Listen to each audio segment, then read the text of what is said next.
윤희숙 전 의원이죠. 네. 나름 중도층에서도 확정력이 좀 있는 의원으로 평가가 됩니다. 이런 윤희숙 의원이 서울 중구 성동구갑에 출사표를 냈어요. 그리고 한동훈 비대위원장이 뭐라고 그랬냐면 여기에 준비를 하고 있는 임종석 민주당 전 문재인 정부 대통령 비서실장이었죠. 네. 서로 견주면서 윤희숙과 임종석 둘 중에 누가 경제를 살리겠느냐 이렇게까지 얘기를 했단 말이에요. 네. 비대위원 회의 모두 발언에서 공천 확정은 아닙니다만 이렇게 이제 힘을 주고 갑니다. 그리고 보니까 박민식 전 보훈부 장관 그리고 김경률 비대위원은 얘기가 많이 있었던 것이고 태영호 의원도 구로울 그래서 윤건영 민주당 의원과 네. 매치를 합니다. 공천 확정이 되게 된다면요. 그러면은 태영호, 윤건영, 박민식, 김민석 여기는 영동 보을입니다. 김경률, 정청래, 윤희숙, 임종석 이런 구도로 가게 됩니다. 자 이러면은 정권 심판론을 강하게 들고 나오고 있고 그것이 이제 중도층에 소구력이 있다 이렇게 판단할 민주당에서는 하는 모양인데 86 용태론으로 정권 심판론 이거 덮을 수 있을까요? 네. 그러니까 한동훈 이제 위원장이 그런 그림을 지금 이제 만들어 이제 가는 모양새죠. 네. 뭐 한 위원장은 이미 아시겠지만 지난번에 이제 비대위원장 수락위 연설 때부터 그렇죠. 이재명 대표, 그다음에 386을 겨냥을 했어요. 네네. 맹비난을 하고. 그래서 뭐 대략 이제 이런 식으로 이제 그 방향성을 잡아갈 것으로 좀 이제 예상은 했습니다. 네. 자 그런데 자 그래서 지금 뭐 이것도 약간 사천 논란이 벌써 또 불거지게 네네네. 됐던데 윤희숙 이제 전 의원 같은 경우에도 자기가 이제 이런 사람들을 전략 공천을 해서 86 그 운동권 세대들을 잡는 우리 전사들을 글로 투입하겠다. 네. 지금 이제 이렇게 이제 일종의 선언을 한 거나 이제 다름없는 예. 이제 그런 그 상황이에요. 자 그런데 전사들을 투입을 했는데 그 86들이 없어. 그럼 어떤 일이 벌어지죠? 네, 제가 왜 이 말씀을 드리냐면 86 용태로는 이미 민주당에서부터 나오기 시작했다라는 거예요. 예. 그래서 뭐 불출마해라 이런 압박도 지금 상당히 많이 들어가고 있고 친명계들이 나서가지고 이제 심지어 그 뭐 임종석 전 비서실장이라든가 노영민 전 비서실장에 대해서는 당신들 지난번에 윤석열 대통령을 결국 만들어낸 사람들이 당신들 아니냐 예. 원죄론까지 이야기를 하고 있어요. 예. 그러니까 그런 그때 책임지고 나올 생각하지 마라. 막 이렇게 지금 견제를 좀 엄청 세게 지금 하고 있는 상황이란 말이에요. 예. 그 민주당의 혁신행동 아시잖아요. 네. 뭐 그 친명계 가운데서도 굉장히 강성인 네.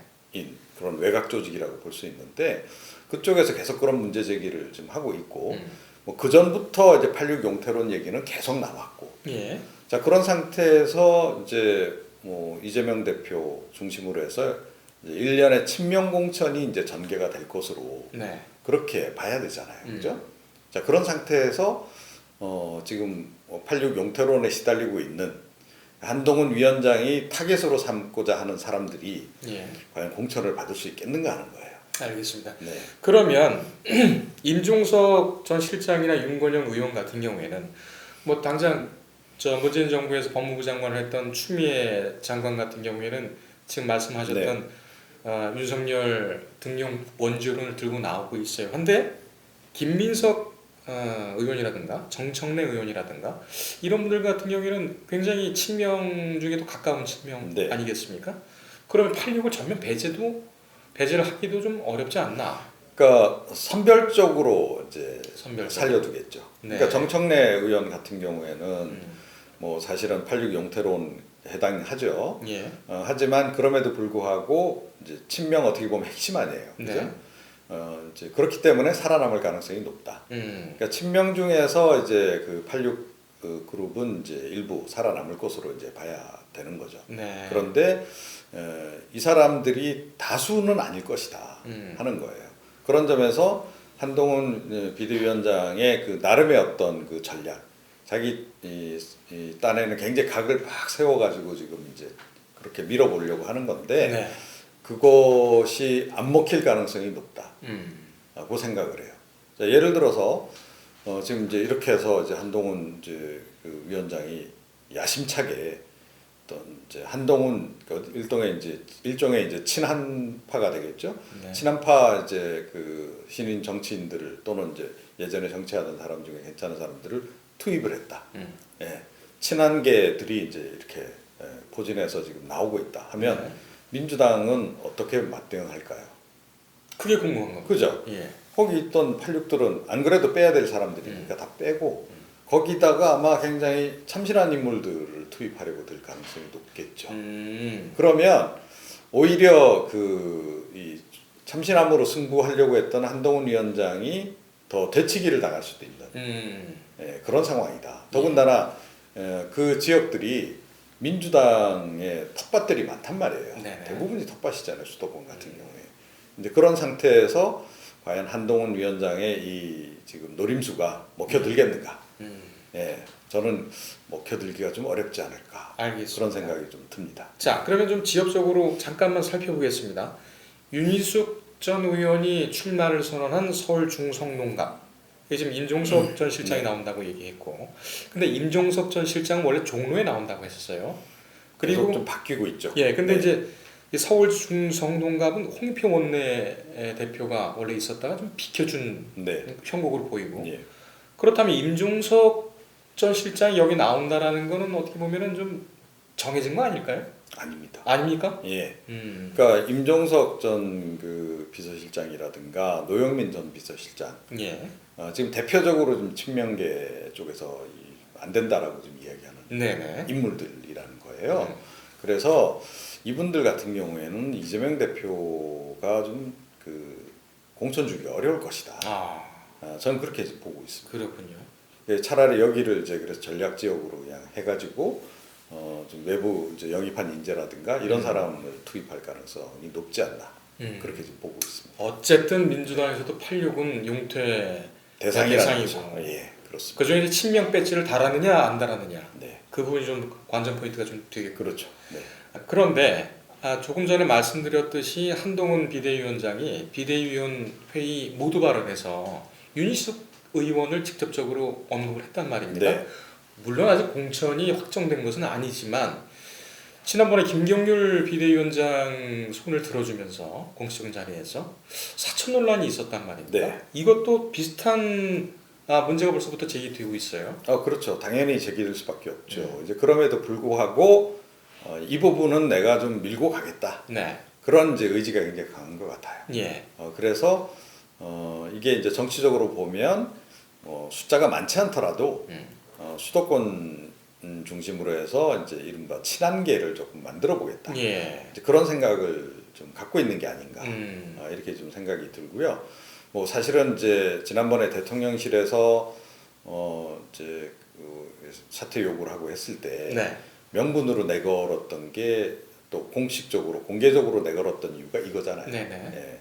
그래서 사실은 이걸 다시 이런 식으로 하면 안 되는데도 불구하고 지금 이제 한 위원장이 이렇게 했단 말이에요. 그건 예. 뭘까? 그러니까 대통령실에서 표면적으로는 지난번에 이유를 그렇게 들었지만 사실은 대통령실에서 좀 문제 제기하고 싶었던 부분, 또 이제 뭐 약간 이제 내락적으로 좀 서로 정리를 하고 싶었던 부분은 역시 김건희 여사 명품백 관련 논란이었던 것 같다는 거예요.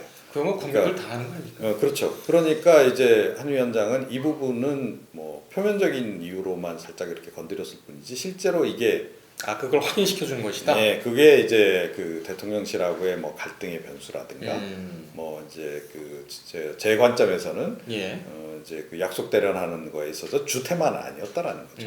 그렇다면 이제 이거는 계속 이제 밀고 가는 거로. 그리고 이게 약간 차별화 포인트가 되는 부분이잖아요, 사실은.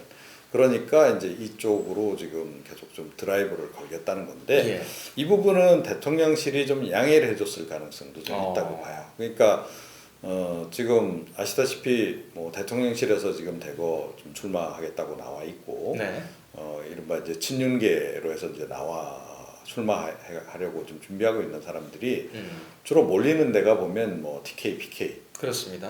그리고 수도권에서도 조금 좀 유리할 법한 지역. 그렇다는 거죠. 이제 그 얘기는 뭐냐면 나머지 지역들은 사실은 친윤들이 별로 그렇게 관심을 많이 안 갖는다는 거예요. 왜냐하면 험지에 해당하니까. 예. 예. 이제 그런 지역이기 때문에 한 위원장이 자기 사람들을 꼽을 수 있는 여지들이 좀 이제 있는 거죠. 네. 자, 그러니까 이것을 가지고 한번 승부를 걸어보겠다 이 생각을 좀 하는 것 같아요. 한 위원장이. 그래서 좀 약간 대통령실에서 그 부분은 또 양해해줄 수도 있다고 저는 보는 거고. 예. 이제 그런 전제하에서 지금 이제 여기 드라이브를 지금 꽤 걸고 있다. 그런데 이제 환경 자체는 그렇게 좋은 환경은 이제 아니다라는 거 제가 조금 전에 말씀드린 바와 같고요. 예. 기억나실지 모르겠습니다만 이뇨한 전 혁신위원장이 네. 수도권 험지에 그 영남 중진들이 올라와서 출마해야 된다는 얘기를 했었잖아요. 그렇죠. 예. 예. 자, 그런데 그러면 그거는 왜 진행이 안 되느냐 이제 하는 거예요. 그것도 아마 시도는 할 겁니다. 할 건데 사실은 그게 별로 좋은 전략이 아니에요. 예. 성사 가능성도 이제 희박하지만 예. TK나 PK에서 뭐 공천 못 받은 의원들이 수도권에 와서 당선될 가능성도 없는데 뭐 손들고 오겠어요?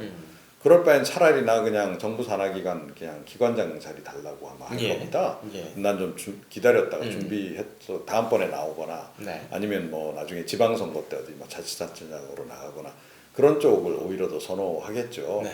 그리고 이게 선거 전략 차원에서도 별로 좋지가 않아요.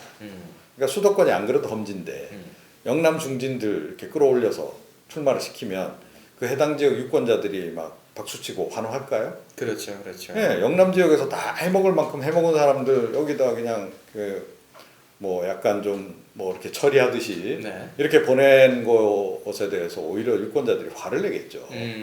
그러면 투입 하나 많아요. 중진들 뭐 이름값이 좀 있다 해도 예. 그게 별로 여기선 안 먹혀들 거다라는 거예요.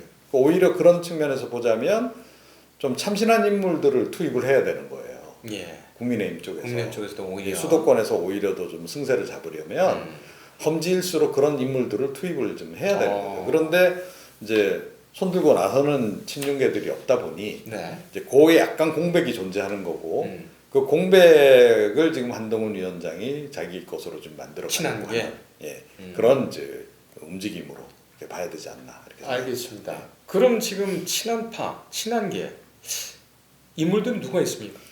지금 본인이 직접 손을 들어준 김경률 비대위원 김경률 대표적인 비대위원장. 거고 그 다음에 이제 이렇게 한 명 두 명 늘려가겠죠. 윤희숙. 예, 그리고 이제 아마 외부 이제 인재 영입 케이스로 해서 추가로 더 해가지고도 아마 투입을 좀 하려고 할 것이고 예.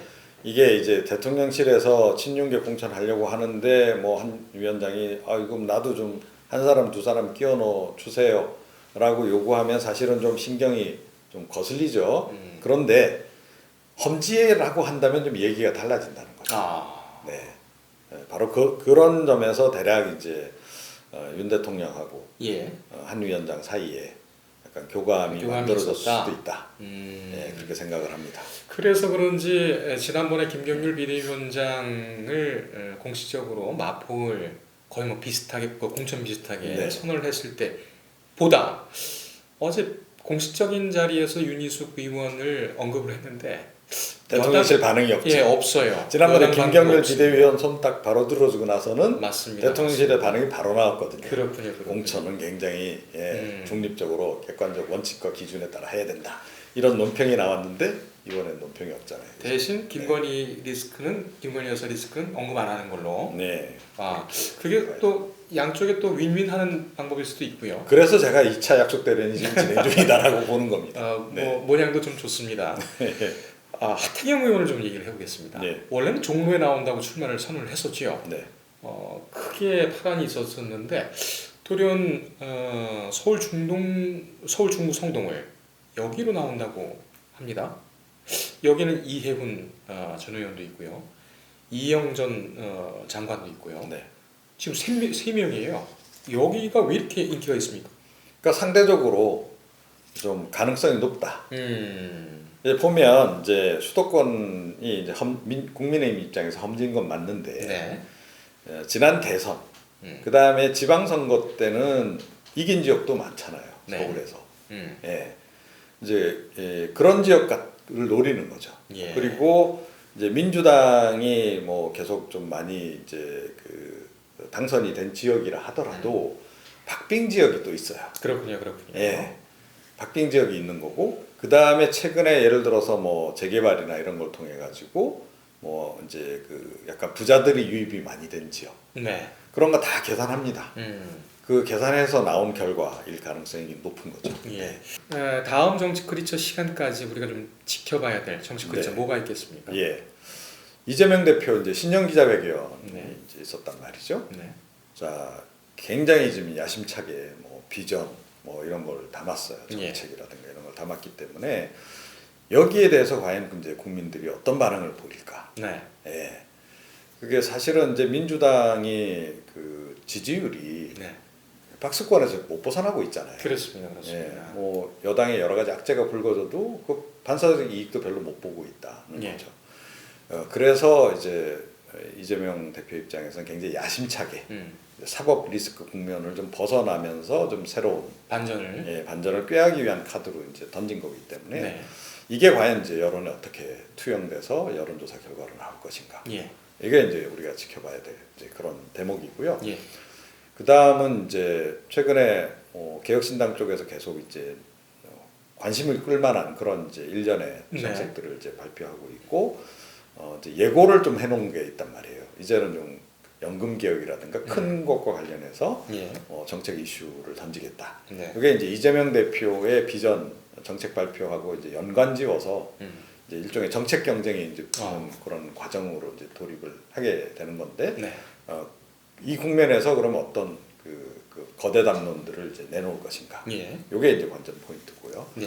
그다음에 이제 한동훈 위원장 같은 경우에는 역시 이제 이른바 친한계 수도권 이제 집중 투입 예. 전략 공천 네. 그런 관점에서 이제 향후에 전개될 이제 인재 영입들이 어떤 식으로 이제 될 것인가. 예. 예.